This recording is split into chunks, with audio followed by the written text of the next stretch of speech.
আসসালামু আলাইকুম, সবাই কেমন আছেন? আমরা ভালো আছি আলহামদুলিল্লাহ। সবাইকে শুভ সন্ধ্যা। সন্ধ্যার একটা নতুন ভিডিও নিয়ে চলে আসলাম। আজকে দেখাবো ডাবল ডিম ভাজি।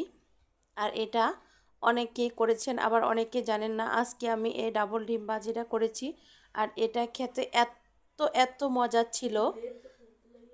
এই ডাবল ডিম ভাজি ভিতরে প্রথমে কড়াইতে অল্প পরিমাণ তেল দিয়ে দিয়েছি, দিয়ে একটা ডিম দিয়ে দিয়েছি, দিয়ে এবার ডিম মাখানোটা পুরোটা দিয়ে দিয়েছি, দিয়ে এবার পেঁয়াজ কুচি, ঝাল কুচি, ধনিয়ার পাতা কুচি, টমেটো কুচি, আর সাথে দিয়ে দিয়েছি বিটকপি কুচি, দিয়ে এর ভিতরে একটু চাট মশলা দিয়ে দিয়েছি, একটু চিনি ফ্লেক্স দিয়ে দিয়েছি, দিয়ে ভিতর দিয়ে আস্তে আস্তে জাল দিতে হবে। দিয়ে যখন ভিতরে লাল লাল হয়ে আছে, এবার উল্টিয়ে দিয়েছি।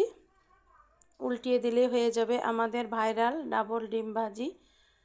আর এই ডাবল ডিমটা খেতে খুবই সুস্বাদু। এই যে কেটে প্লেটে করে কেটে দেখাই, দেখেন কতটা ফুলকো ফুলকো হয়েছে। ভিডিওটি